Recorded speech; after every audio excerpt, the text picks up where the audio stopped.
Hi, my name is Manuel Marthal, host of Life of a Filmmaker and Photographer. I'm an up-and-coming filmmaker photography.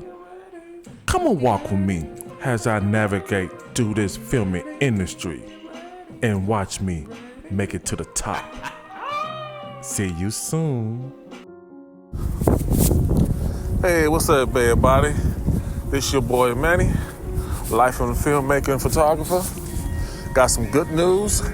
I know it's been a minute since you guys seen me, and I know y'all want to talk to me, acknowledge me, enjoy my time, but today's episode, it ain't about me today. I'm going to share the spotlight. One of the few times I'm going to ever share the spotlight with another filmmaker. So you guys, I'm going to introduce you to this wonderful filmmaker. We got a lady. Yeah, a lady filmmaker, one of the best. Go ahead and introduce yourself. I'm Nicole. I make movies. Tell her what yourself, like what you do. How long? So how long you been doing films? I've been doing film in some form or fashion probably about 12 years. What made you want to do films? Honestly, I don't know. That's just always what I wanted to do since I was probably about 15. There's nothing else I've ever actually wanted to do. So anything led you like, you know what? I'm going to do this.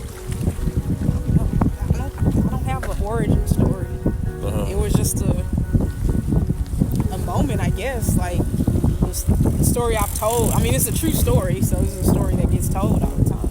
All right, go ahead, Lil. Let 75,000 people know what's this true story about.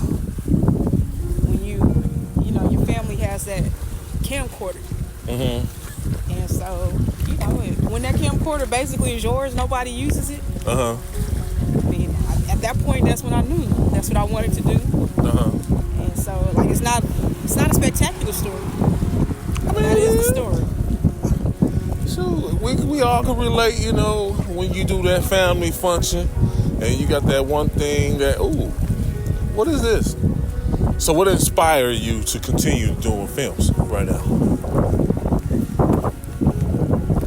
What's inspiring me right now? Mm-hmm. I mean, I'm still a baby. Mm-hmm. In filmmaking. So much to know, so much to learn.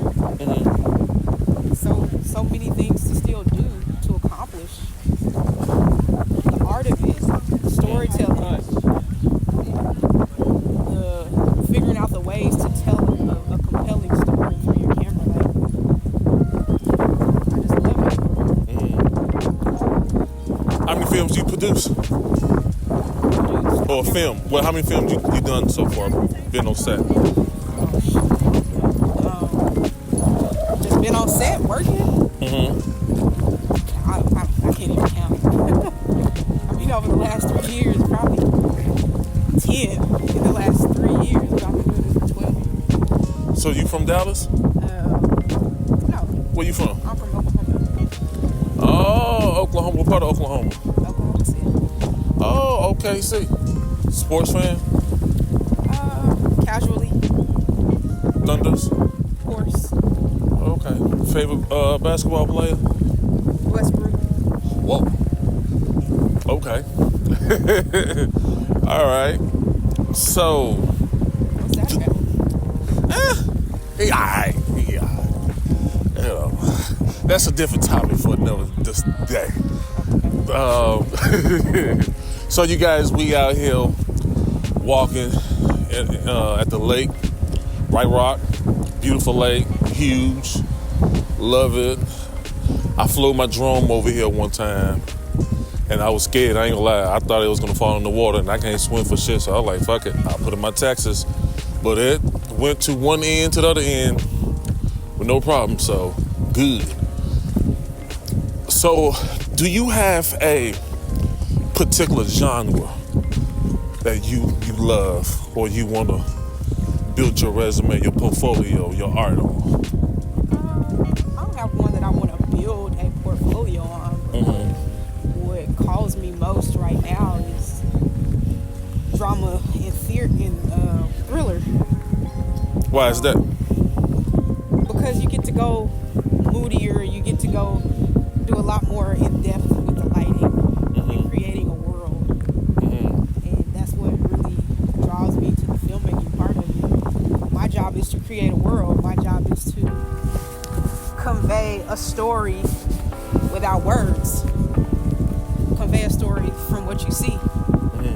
And so when you get an opportunity in those type of films, you get more of an opportunity to do a little bit more of that because, it's a little bit deeper sometimes. Not that it's not able to be accomplished rom-com or anything like that. Gotcha. So what exactly, as a filmmaker, what exactly you do when you on set?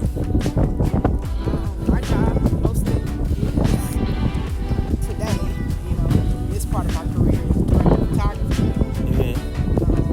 So again, that means that I'm in charge of the world.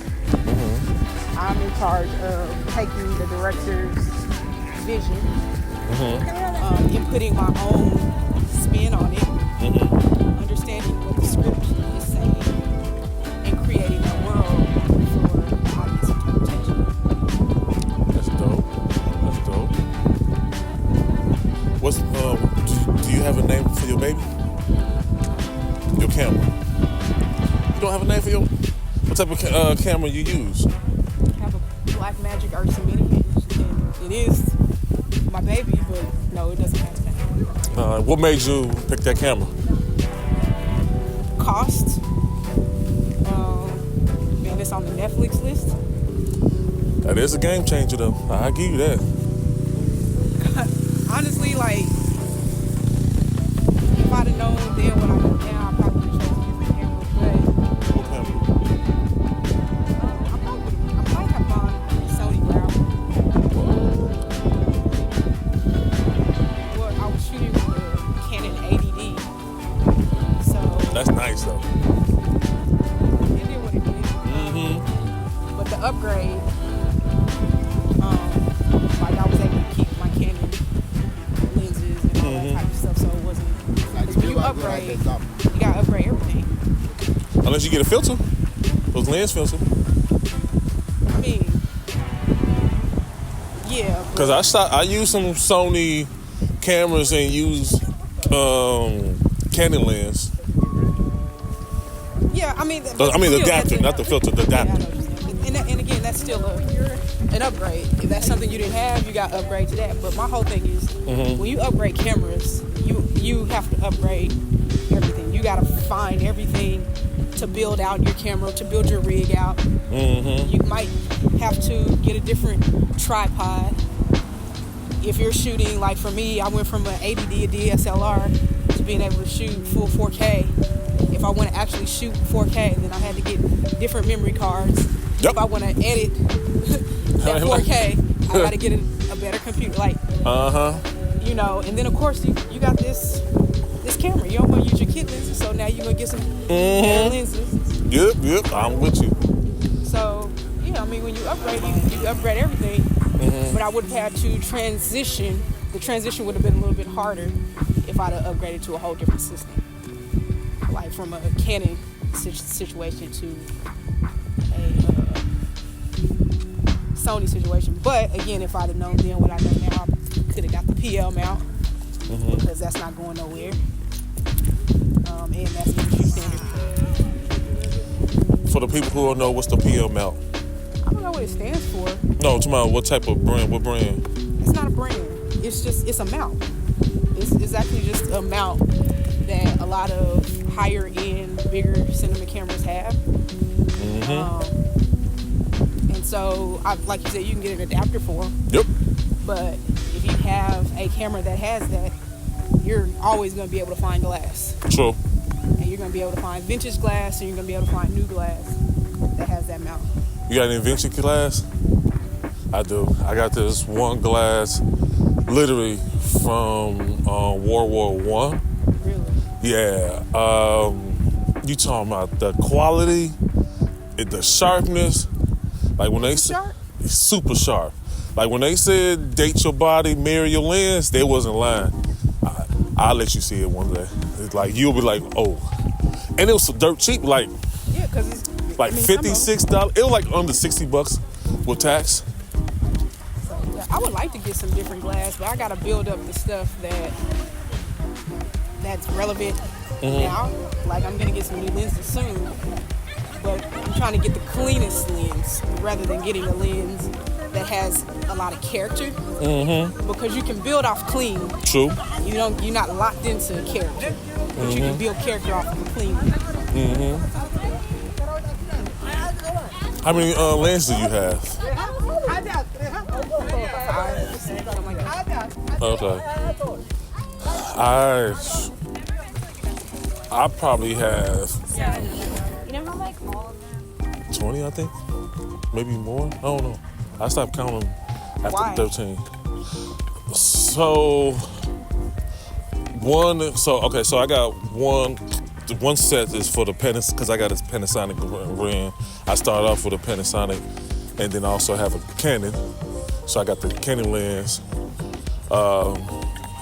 Sometimes I use my Canon lens on my Panasonic or whatever. But the next brand that I'm interested in going is the Sony route. It's my song.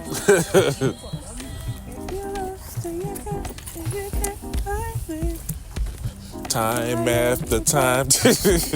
So, yeah, it's just, I don't know. It's just like, those are the top 3 brands that I really love. Well, I use 4, the Black Magic, but I put Black Magic and the Panasonic because they in the Micro Four Third family, so I'll put them in the same category.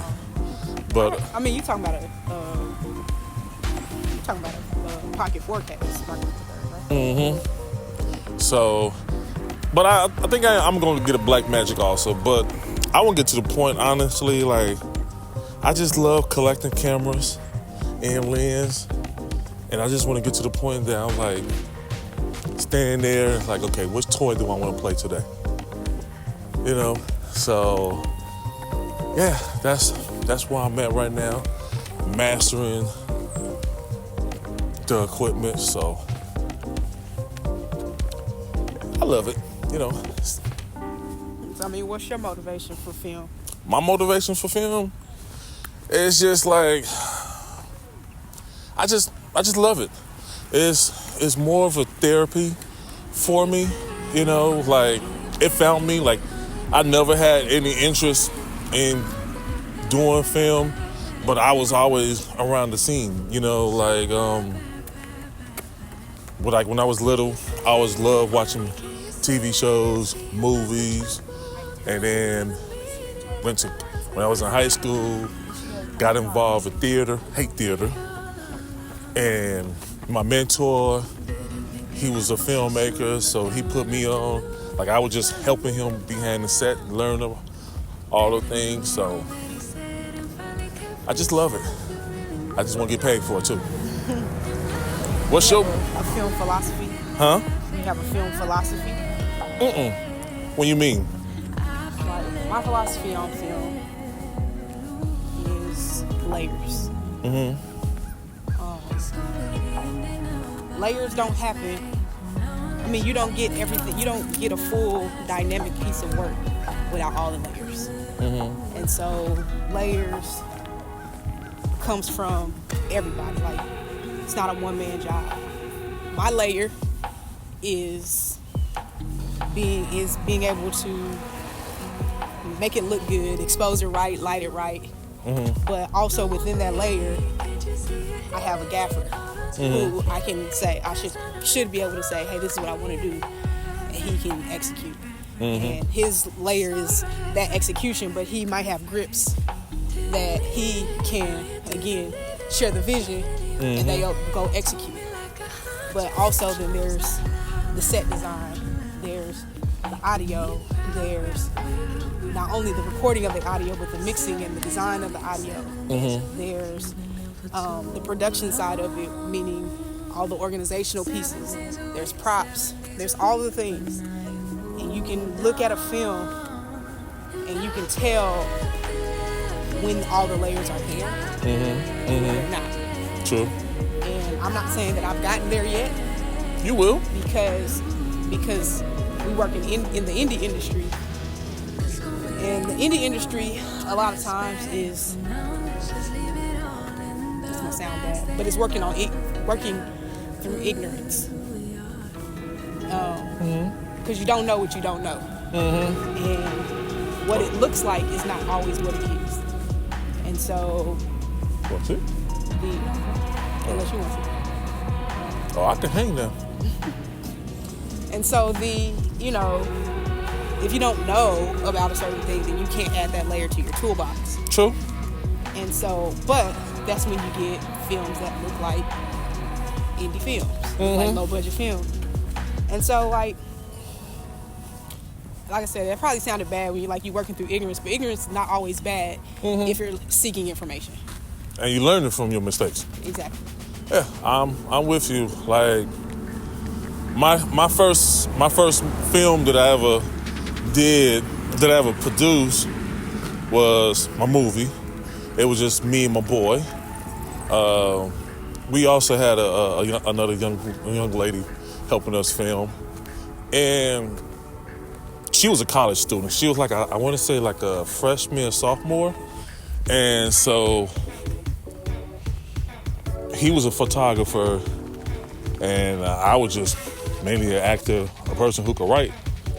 And I learned a whole lot from my first movie. And I'm not gonna lie, to this day, my first movie was my favorite project that I ever done. I never, everything. How everything came together. We shot that movie in 2 weeks.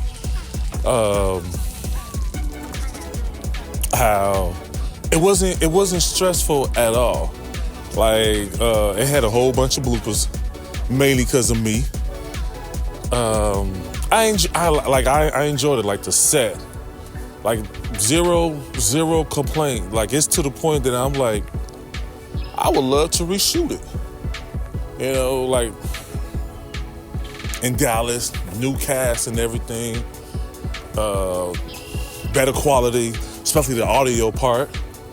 So, I've done projects after that. Like I told you before, I had produced in Chicago, I had produced over 80 films, but by far, and it was my baby. It was I love that script.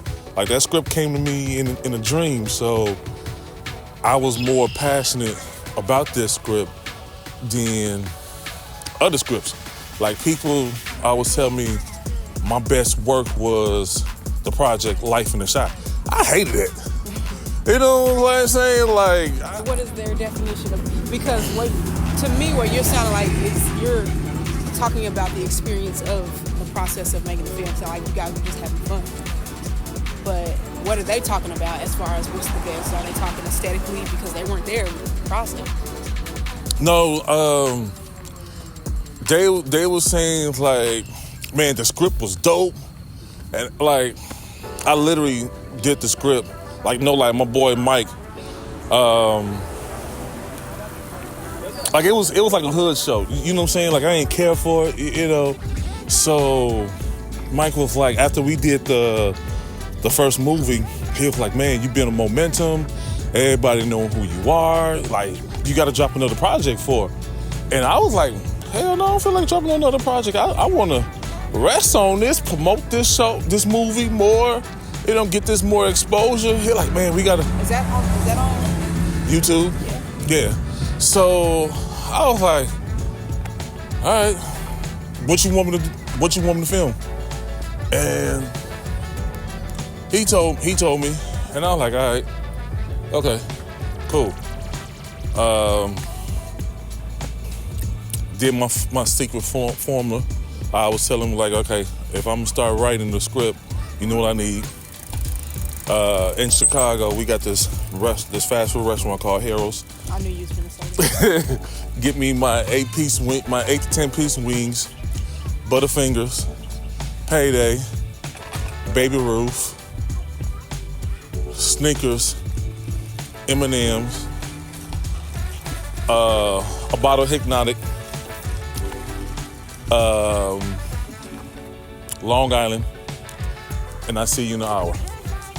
I did 2 episodes in an hour. And that's a lot in an hour. Like all of that is a lot for 1 hour. Yeah. And then so when I gave it to the when we had like a table read with the actors. Now I ain't gonna lie, Life in the Shy did have better actors than my first movies, but they were like, man, this is dope script, and I was like, it's all right, you know, because it was like when I did my first movie, it took me a minute, you know, I would say maybe 2 days to write that whole script. This one, it was like I ain't care for the project. It was like, okay, urban hood movie. All right, let me write down what I see on a regular basis.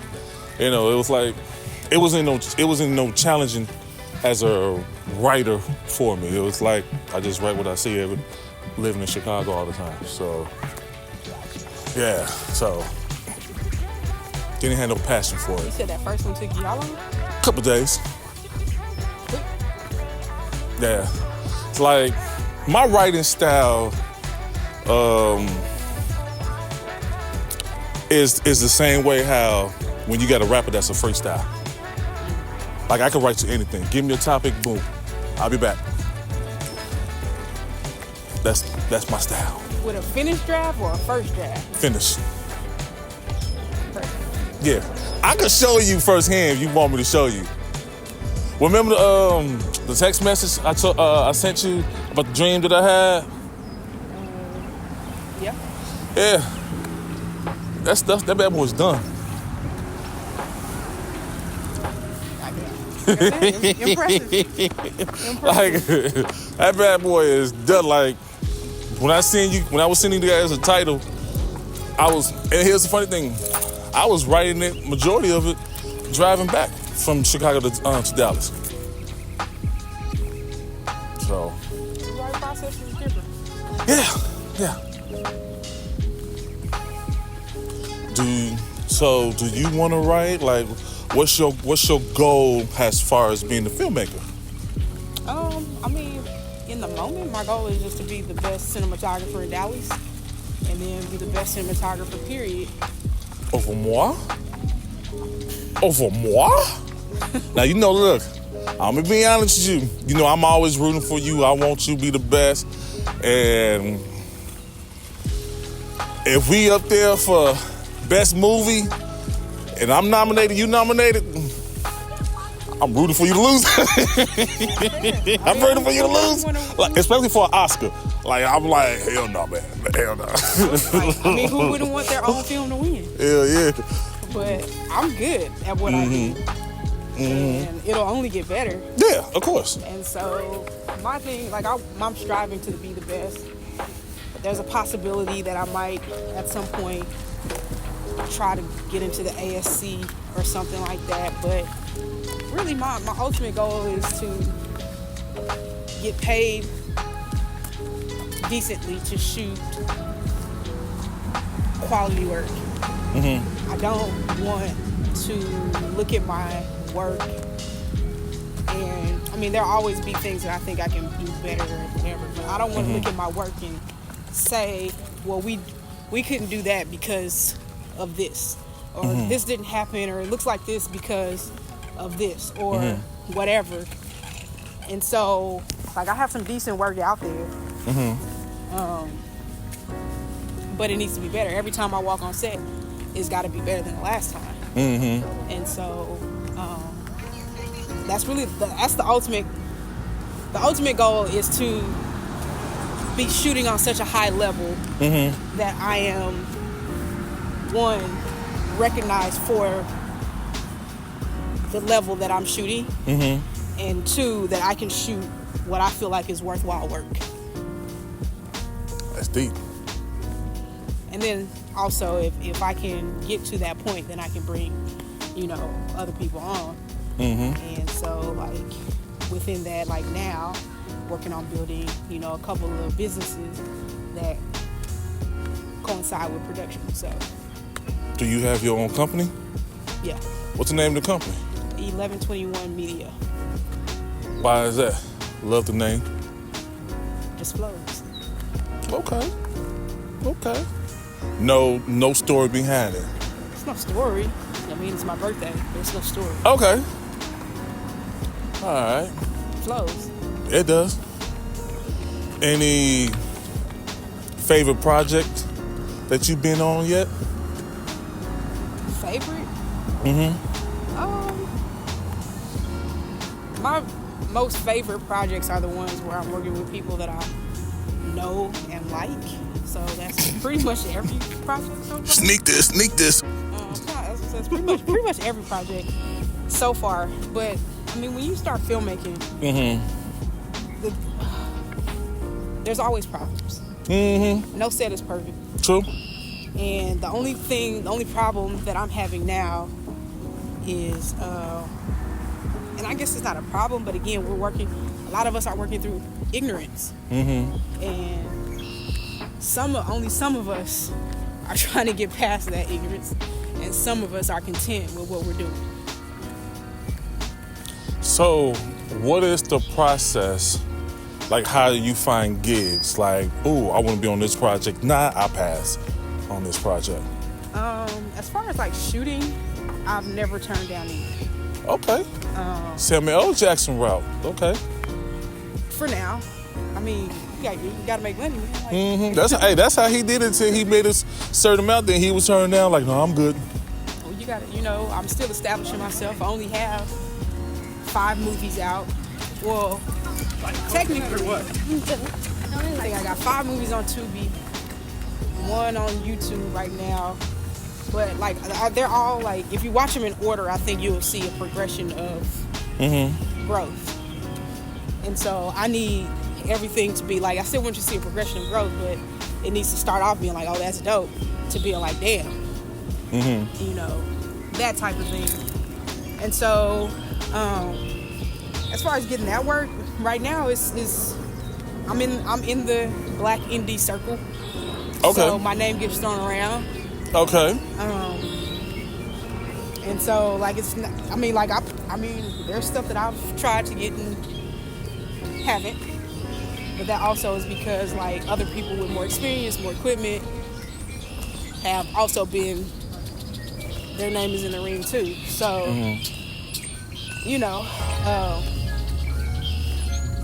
at the moment that's how I get work. When I do like AC work and stuff like that, normally that's a phone call too, because you can get on the job boards, but that's real hit or miss. Networking is really good, but this is a who you know business. Like 100% is a who you know business. So as a new filmmaker, what advice would you give them starting off? Like, how do they go network? How do they get involved in the circle? Like, where to go, what to do? I mean, you can start with the Facebook groups. Any particular group name? And there's so many of them. Yeah, but how would you know which one is, legit? That's hit or miss. Yeah. But I mean, like, it's Texas Indie, it's independent filmmakers, Texas filmmakers, Houston filmmakers in Houston. Like, you just gotta Google it, and like they'll all pop up. I mean, not Google it, On Facebook. They'll all pop up, and you can decide which one you want. You can get in them, get out of them. Try to meet people who do what you do. Try to meet people who Where do they do go what to you meet people? want to do. I mean, like, if you're in the group and you see somebody who made a post and they do sound, and that's what you want to do. Hey, I'm trying to do sound. Hey, let's have a chat. Or I AC. Hey, let's have a chat. Or I DP. You see a DP. Hey, I'm an AC. Let's have a chat. Like, it's easier said than done because I'm a to myself type of person. You real chill, laid back. But if I'd have been doing that kind of networking 10 years ago, then maybe it might be. I mean, this market is just what this market is, so who knows? But it's a who you know type of business. But once I started shooting and I see the actors and stuff, I see the actors in every film I go to. I see the same people. which is good and bad. Yeah, I'll get bored of it because when I was in Chicago, I just got bored of filming the same actors. A lot of them feel some type of way. They're like, man, we like your work. I'm like, yeah, but I want new people.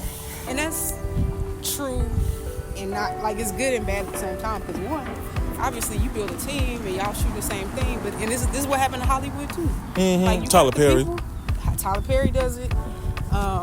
There's like producing partners, like what's the dude DiCaprio? He always works with certain directors, stuff like that. Like it's not a foreign thing that indie people just do. And I'm not saying that at all because I get bored of them, because if they're a good actor. I don't mean like bored. It's just like, all right, what else out here? Yeah, I mean, yeah, I mean, I'm forever when you grateful. In the story, you getting a lot of the same. Working in a circle, you getting a lot of the same story, but just kind of packaged a little bit differently. But again, that's kind of life. Everything's the same, just packaged differently. The hell is that? But I said that to say, if you do good work and you see this actor on set, but they want to be a producer, then at some point, maybe they might call you. A beaver. No, that ain't beaver. That's that rat thingy. But or if they get something and they're looking for that up the position you do, they're like, hey, such and such is good. Call her, call him. And so that's how when your name gets thrown around in a circle, sometimes you actually get the job. Yeah. Because I was thinking about since I moved down here, and I don't know nobody. I was thinking about joining those groups and then just putting my work in a group, and then it's like, they hit me up. They like what they see, they hit me up. But that ain't a route. They might look at your work and they might even critique it. But unless you're like, this like I said, it's a who you know. They don't know you. So you got to build the relationship. And I'm saying that from from a person who hates, I won't say hates networking. Why? It's just not natural. It's not it's not that I hate it. It's just something that I have to put some effort into that I don't want to. So you sound like my partner, Todd. but it's necessary. Yeah, he was like, bro, I hate people. You got that personality. You can talk to everybody, but I know I gotta talk to people, especially when you're not around. Like the thing is, I could have a spokesperson doing stuff for me, or whatever, but if they don't know who I am, then almost it doesn't matter. True. And so you gotta talk to people for yourself. You gotta, hey, you wanna go have lunch? Because you just don't know where you can help people at some point and where they can help you. Facts. It's just building relationships, because this is a relationship business. And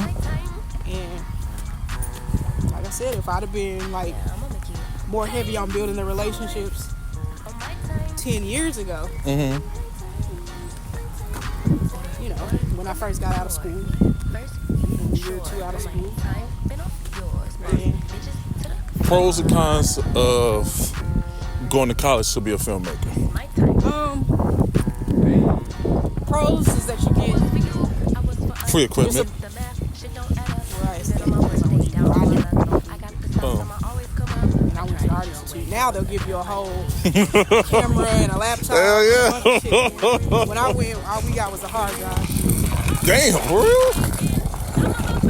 So,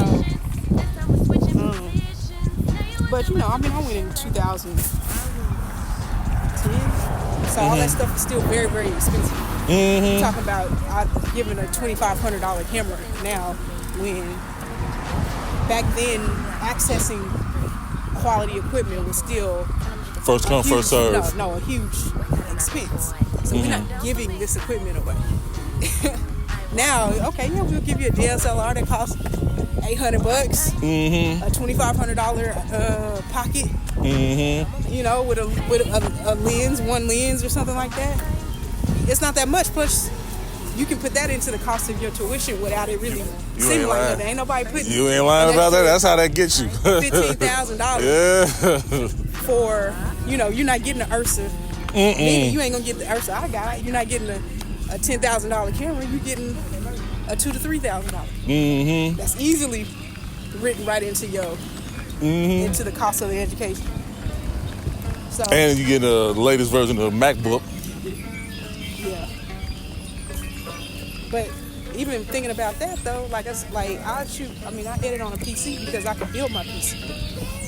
A Mac, to get the Mac at the speed that I would want it is an $8,000 endeavor. My PC is slowing down right now. All I gotta go do is change the parts. A $2,000 endeavor. Depending on how big I want to go. Yeah. So that's valuable to whoever that's valuable for. But. So your business shooting, that's your only source of income, or you got a 9 to 5? I don't have a 9 to 5. Okay. So you about your money. Got to be.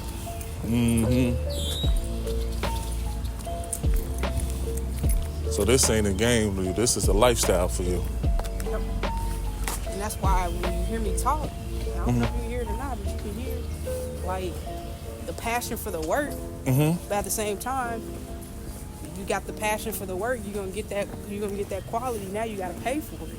And you know, we work in this industry, in this market, where like who I'm working with right now, I really don't have the budgets that I would like to have. So I'm working to get in different circles. Not that I don't love the circle that's raised me. You always want to upgrade and bred me, but you know I got to get into different circles where the money is a little bit better and the mindset's a little bit better. Because like you said, you asked me if I got a 9 to 5. Everybody got a 9 to 5. Everybody gonna shoot on Friday and Saturday, get up and go to work on Monday. That's not a job, that's a hobby. And when you got it like that, depending on what your passion for it is, you don't put the same work in. I see a lot of actors and filmmakers and stuff who do put the work in, but they can do it for the low, or they can do it for free because they got to get up and go to work on Monday morning. So, you know, when it's your livelihood, you got to look at this thing a whole lot differently. So no pro bono? I wouldn't say that, but it's got to be a benefit to it. That's how I am. If I do something for free, it got to benefit me also. So, I mean, sometimes you find yourself doing stuff for the low that you shouldn't do, that you don't want to do. Like I'm shooting some YouTube stuff right now that I don't want to be involved in. But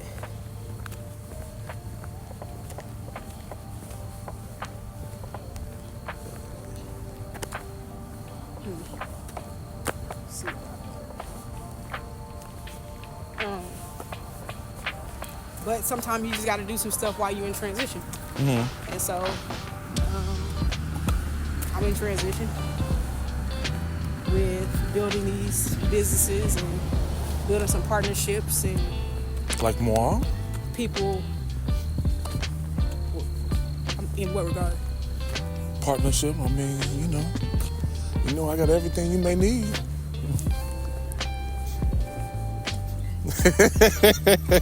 I need to see what you got. I know you got some. Hey. But we got a lot of time to come.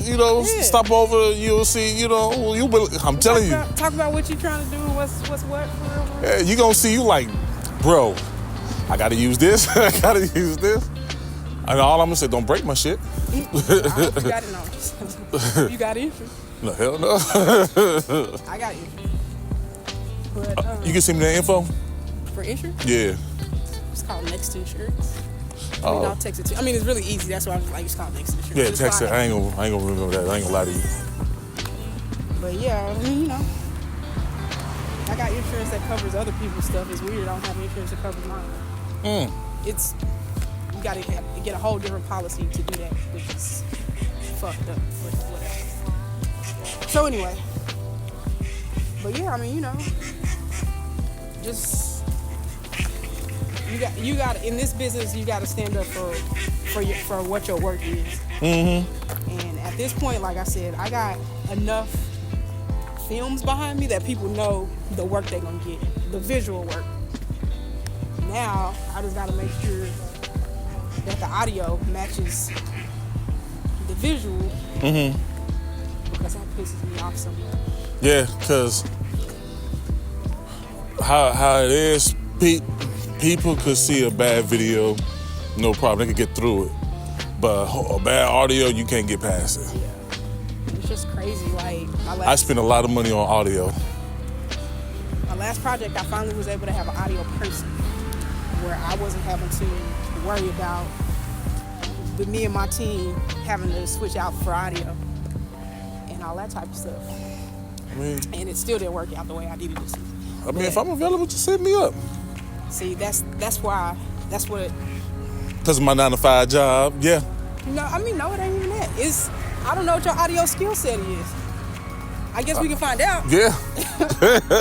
But that's the thing. Like, I thought this person had a skill set in audio, and it still wasn't right. Now, you ain't listen? You ain't listen to the what? I shouldn't have to babysit audio. If you know what you're doing, any person on the set, if they know what they're doing, I shouldn't have to babysit. Facts.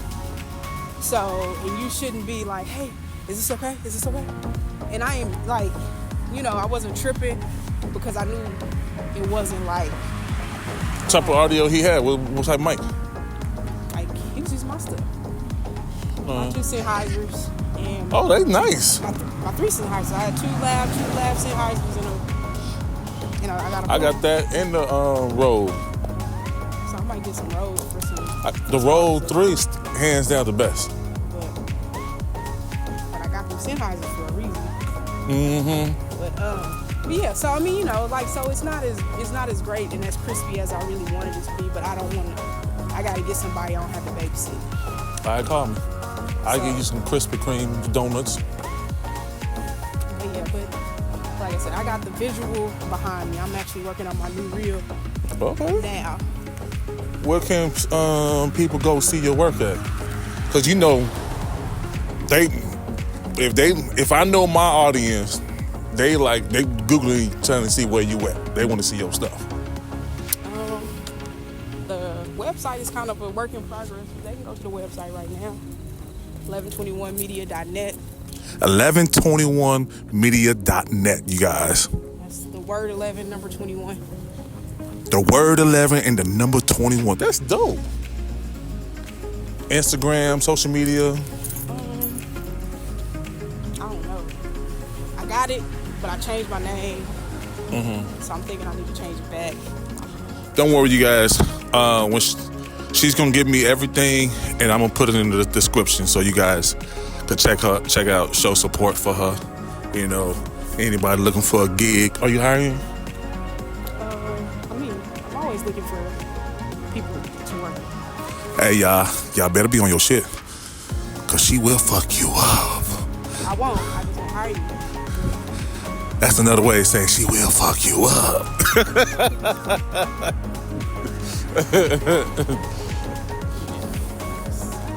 know, like I'm trying to do the best quality that I can do.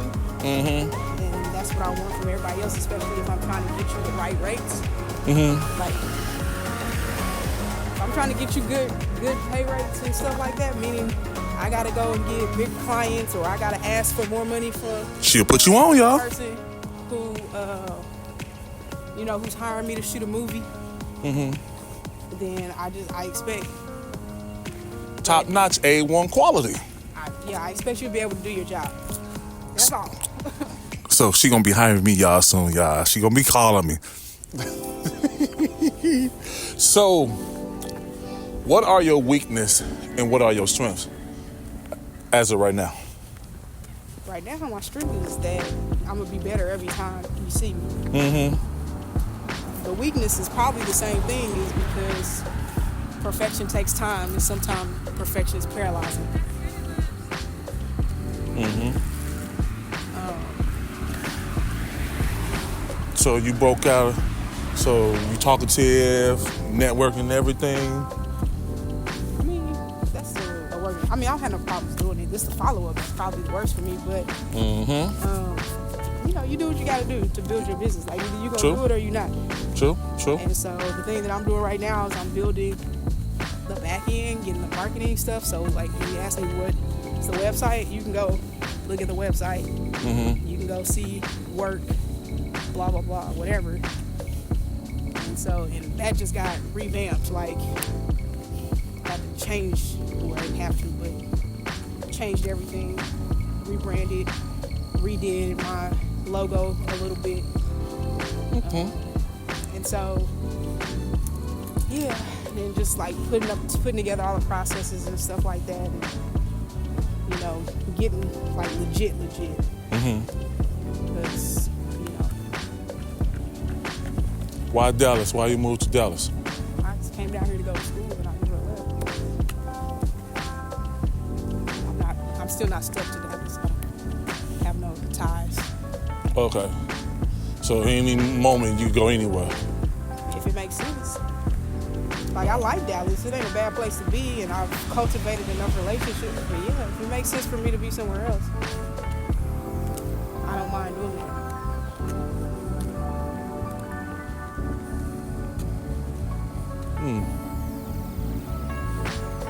Respect that. You seen the Bob Marley movie? I haven't. Favorite movie? Favorite movie? Mm-hmm.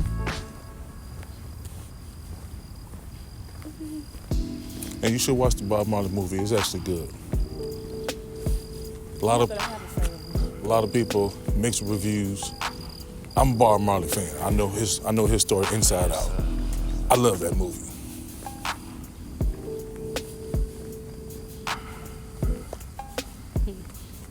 You don't have a favorite movie? I mean, right now, no. I don't have a go-to.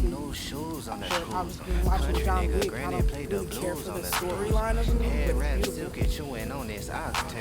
Scheming on a milli, trying to hit the yacht sale. Gold shining lobster near the Everglade music. When we drop, it's like you niggas never made music.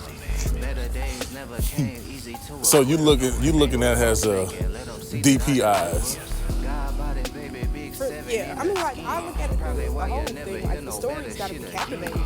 Because that's what I do. Like, essentially, I'm a storyteller. I'm trying to tell a story. I just use different tools. Niggas got excuses, me, I'm really having motion. Yeah, I mean, so I'm looking at it through all of it, but those type of films are just not my type of films. I don't really care for action movies like that. I don't need to see 15 minutes of shooting and stabbing and fighting. I don't have time, I've been busy having motion. Just left the town, niggas ain't spoke to you. End goal. You a L7, probably serve dope. Okay. Shop still booming, come and get it while it's open. I don't have time, I've been really having motion. How big you want to go Never seen struggle, you do not know pain. in this industry? Stop playing with you, be I yourself. don't have a limit. Fuck how they see you, how you see Like, my goal is niggas ain't real, acting real. American Society of Cinematographers. That's the best of the best that you can get into. There's definitely a certain pathway you got to take to get there that I'm not particularly on in the moment, but if I keep shooting the way I'm shooting now and better, and I get in the right circles again, that's the circle thing, that's a who you know thing. And start getting the recognition outside of Alex. Like, that's the thing, like, I do have to get outside of Dallas, whether I move or I'm just able to work. I got to get outside of Dallas, and I have to get within the industry at large, outside of the indie circles. And that's a task that's much harder, much easier said than done. But you get there. You gotta believe. If you can see it, it's gonna happen.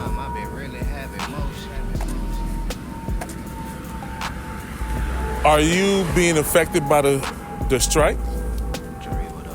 The Hollywood strike that's going on? No, I wasn't affected personally, but I mean, again, when you're trying to be in the industry at large, you want them to win. You want the workers to win, because at the end of the day, the ASC, I mean, not the ASC, but you got your cinematography and your camera operators unions, you got your editors unions, you got, you know, your producers guilds, the directors guilds. All these are unions that work for your rights and your contracts and all that type of stuff. And who was striking was the actors and the writers. And so if you think about it, if they're going to try to take away the actors and the writers, there's no reason why they would take away anybody else. Anybody else was just like crew. Especially when they all this AI thing that's going on. Exactly. And so, like, I've always been pro-union because my mom is a teacher and she's always been the teacher union. And I saw how the union, and they trash now, but I saw how they were able to help her in some situations, you know, growing up. So I'm always pro-union. So no, I wasn't affected personally. But at large, yeah, I'm looking to see what's going to happen because it's going to affect me professionally at some point. How you feel about it? I think I just said it. I thought the difference. Okay, I thought it would be a difference. I mean, I guess I feel like they. Yeah, that's. I feel like they should. I hope they. Go ahead. They got enough. They're not striking now, so they came to some agreement. Any favorite, any filmmakers, big name filmmakers that you could say that's like close to your style? I don't think I have a style yet. The person that I've kind of been mimicking for a long time, who I really like, Steven Soderbergh. Why is that? And I like David Moody. But because they did some of my favorite movies. Steven Soderbergh, the way that he uses color is fantastic to me. It's his is a lot more like in your face than I want, but I would use it a little bit more subtle. But the way that he uses color, and he did the Ocean series. Classic movies. So, and then he did, was it Traffic? Yep. So those movies are like, there's, like I said, there's fantastic. A lot, they're very, like I said, in your face with the color, but I like color theory. And so you love the color grade? I mean, it's cool. Like, it comes with the job. Did you color grade? Or you get somebody else to color grade? No, I do it. Okay. But I mean, when I talk about color theory, is using color within your film to tell the story. Yeah. Teal and orange. Not even just that. Like, that is color theory, but I'm talking about like subtle things. Meaning like a person who, you know, I mean, maybe not even subtle, like just the things that help build the world. So like, if we want to just to be like obvious about it, like a person who we want to feel like is evil. Okay, their home might be decorated with a red accents, or they might have something real, like maybe their nightlight is red or something, you know what I mean? Just something like that, or something like that, just as an indication. And maybe once they've had their arc, some of those things are gone. Case in point, a very obvious one, Poetic Justice. Yep. Fantastic movie. As soon as she got a man and she was happy, she pulled the white out the closet. She was wearing black the whole time. So, but that's what I mean. Like, it doesn't have to be like, okay, orange teal combination or opposites, opposite colors, things like that. But it could be just like different things. What the person is wearing, so you can tell that they move. With the people or with the atmosphere or the environment. And it doesn't have to, like in Traffic, I think that was a movie. Like everybody's world was a different color. And that's, again, very in your face, but we don't live in, you live in saturated blue and I live in sepia, and he's black and white over here. Like that's not real life. But we understand what it's supposed to say. And so I could use it in that way. But when you start trying to do stuff like that, you really got to be in tune with the people, with the director, the set design, with all that type of stuff. Wardrobe, hair, makeup. Everybody's got to be in line. Would you ever film your own film? Film it? Something you produce? Your film? I think if it's my film, I'm probably going to direct it. Oh, do you have any directing experience? Yeah, I've done one. I did one short a while back. Okay. But, I mean, for me, multi-talented. DPing and directing are almost hand in hand. Because depending on who your director is, you might end up DP. I mean, you might be directing as a DP anyway. And sometimes it's technical stuff, like don't move here, blocking, different things like that.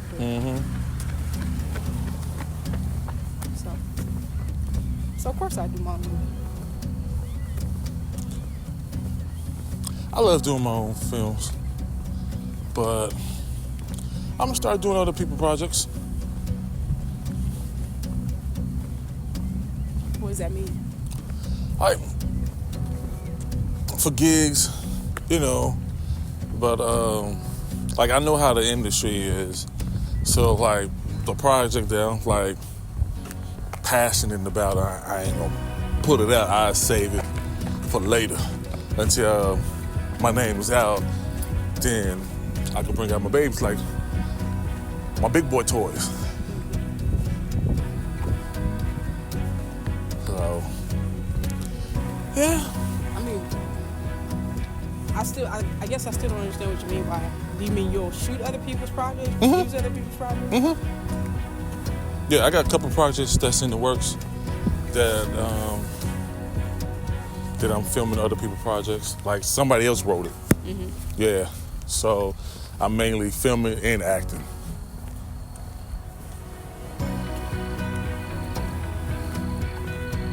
It's not. So filming and acting? Like, meaning you're going to be the camera person and the actor?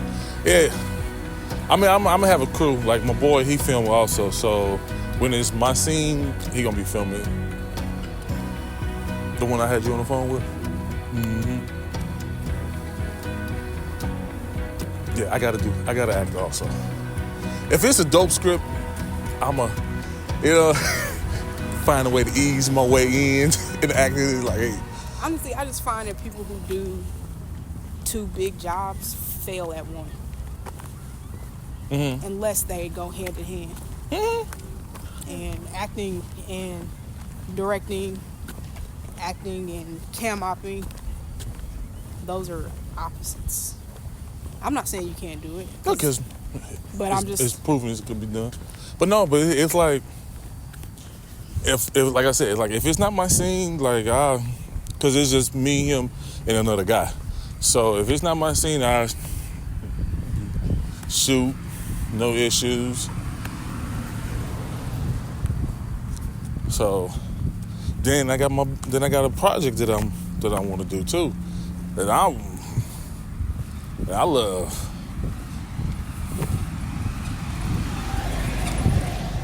That you'll be doing what? Acting. I don't think I will be shooting it. But, I mean,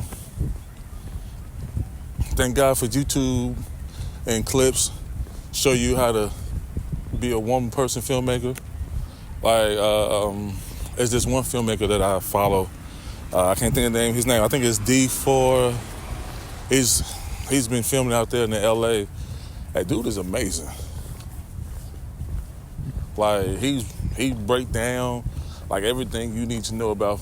I think he's literally the only YouTuber that breaks down everything. You want to be a one-man? If I have to, I feel like do we walk this far? Does this feel far to you? I don't know. Cause I didn't see the parking spot that we was at. I didn't either. It just feels far.